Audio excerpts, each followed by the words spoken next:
Elizabeth Esty, she is now winning the race in the 5th Congressional District, well, when it comes to money anyway. We'll be talking with this Democratic hopeful about how much she thinks that will help her chance of winning the August primary and the nomination. Meanwhile, the party-endorsed Republican in that race, Andrew Rohrbeck, also has plenty of money to spend. What does he have in store to close out his rivals in the GOP primary?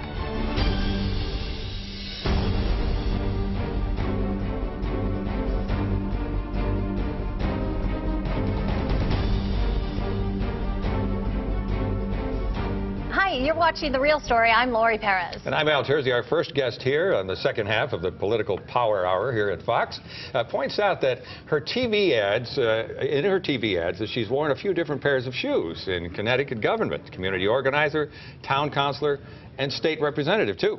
Yep. Democrat Elizabeth Esty is an attorney from Cheshire who is now running for Congress in the 5th District. Elizabeth, thanks for being here. Thank you for inviting me. Glad to be here. One term in the State House of Representatives. All right, you served on the council in your town of Cheshire, your hometown. Community organizer. Well, how does that all add up to, say, the experience level of Senator Andrew Rohrbeck, who's been 18 years in the legislature? Well, I think right now what I'm finding, what people are looking for, is experience and groundedness. Groundedness and accountability. And that can come in a variety of different forms. Mine happens to come from being grounded in my community. I've lived in Cheshire for 18 years and have been very active in the community there. I was a volunteer in the school classroom, which was really what led to my running for the town council in the first place, because I saw the impact of when Hartford passed a law and it trickled on down to the local level.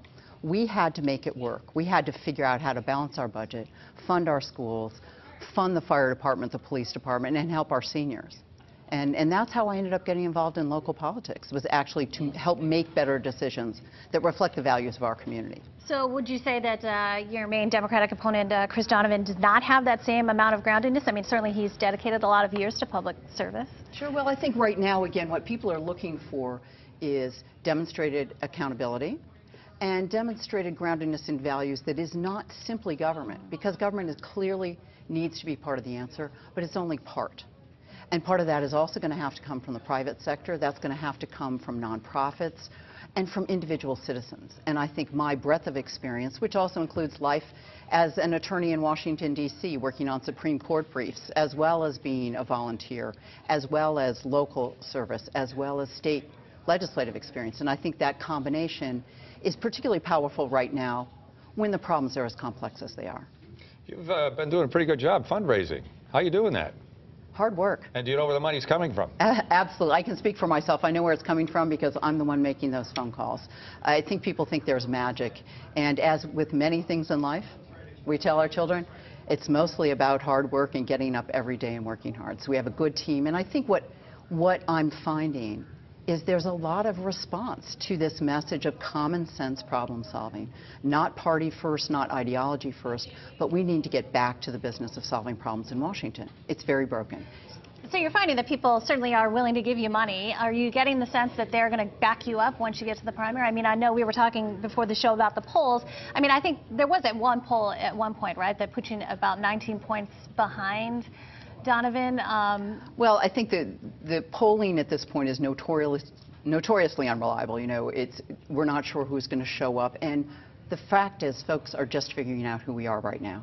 They really are. The Senate race has dominated very much the discussion about politics, and so voters are just engaging at this point, and that's why I've got, you know, an army of volunteers, people calling every night. We've made tens of thousands of phone calls across the district, knocked on, you know, 10,000 doors, and we're going to keep doing that, ramping that up every day from now through the primary on August 14th. Well, I don't know if people are just now engaging. I mean, after all, we've had all this publicity about the scandal that has embroiled the Donovan campaign finance effort, that machine.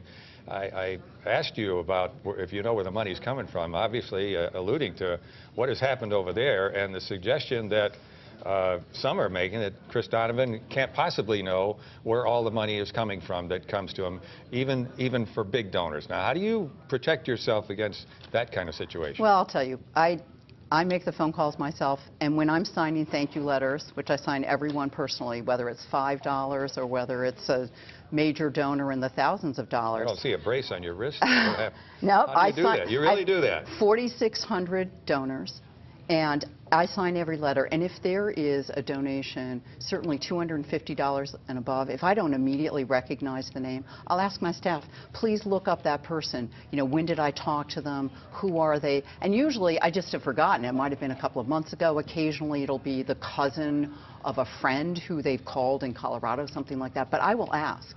And I've always done that. Do you have any evidence that the Donovan problem has helped your campaign specifically? Do you have any anecdotal evidence that it really has? People telling you, I'm switching to you because that doesn't look very good.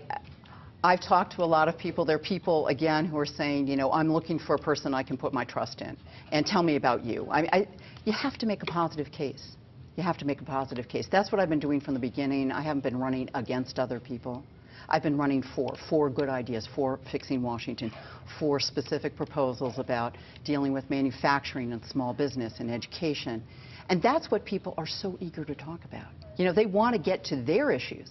And their issues are, frankly, not around scandal. Their issues are, what are you going to do for my family? But is that what stopped you kind of short from calling for him to step out? I mean, why don't you capitalize on the weakness that you see there in your main opponent? Well, at this point, again, I think my job is to connect with voters about what their concerns are. And I'll tell you, they're still telling me what they've told me from the beginning. You know, we're concerned about jobs for ourselves and for our kids. We're trying to figure out how to pay our mortgage. You know, how are we going to afford college? And those are the issues they want to talk about. I know in the political circles and in the media circles, you know, the food fight's much more entertaining. But for voters, it's serious business. It's serious business about the future of the middle class. That's where I've kept my conversation. And as long as that's where people want to engage, that's what I'm going to be talking with them about. The economy certainly is the biggest issue all voters are dealing with this time. What would you do as a member of Congress? What's the first thing you would do to get us back on track, get the economy hopping again, getting jobs created? And, you know, Mitt Romney is out there saying, I'm the only one who can create jobs. Now, how would you, Elizabeth Esty, do something to create jobs? Well, I'll tell you the two things I think are the biggest opportunities for us, and I think they're big opportunities for the country, but for our district in particular. One is around small business. I mean, there isn't any place in the country that doesn't have small business people. That's been the part of the economy that has come back least. That's our biggest opportunity to increase employment. And you talk to bankers, community bankers, small business people, and I talk to them every day all over the district. They'll say, we can't get credit right now. We can't get access to credit. And the bankers will say, we're not really in a position to lend, and we'd like to. This is a problem we have to fix. This is a problem we have to fix. Because if we do, small business people can and will take the risk that big companies aren't willing to take. That's always been the strength. The entrepreneurial spirit is alive and well. They need a little boost. We're doing things on the state level with some of the small business revolving loans. We need some of that kind of innovation at the national level. As long as we have a small business loan application, SBA loan, if it costs you $20,000 to hire a lawyer to fill out paperwork like this, what small business person is going to do that? I mean, then you're talking about a $500,000 loan, not Lucinda's hair salon in Cheshire. Who needs a $25,000 loan? That's what we need to get these microloans going. The other area, I think, is actually manufacturing. I actually have a background in manufacturing. My grandfather started a small manufacturing company in the 1940s, producing pieces for Detroit, for auto companies. And so I've seen that arc in my own family about how our country let manufacturing go. You know, we let it go in the 1980s. We thought it was dirty work and other people should do it. Well, we need that back. That is part of the core of middle-class jobs and innovation in this country. And I'll just take 1 second, but how do you counter the inexpensive labor that's overseas? I mean, how do you bring it back? Well, I'll tell you, I'll give you an example of Marion Manufacturing in Cheshire, which is doing this right now because they are using high-tech methodology to do traditional manufacturing. And 6 months ago, they got a bid over the internet from China to source a product to China to be built there. And they got the bid because they underbid. Much higher labor costs, obviously, but what they did is they re-engineered the piece. So their innovation and their high tech and high value allowed them to actually produce the part more cheaply. in overall cost. And that case needs to be made at the national level. We are highly productive, highly innovative, but we need leaders in Washington who get that and who will put together a manufacturing caucus to help support manufacturing in this country. Tax laws, trade laws, and frankly, an education system that supports those skills. All right. Thank you very much. Thanks, Elizabeth. Esty. Next, from the other side of the aisle, Republican candidate for Congress, Andrew Rohrbeck, state senator, is here.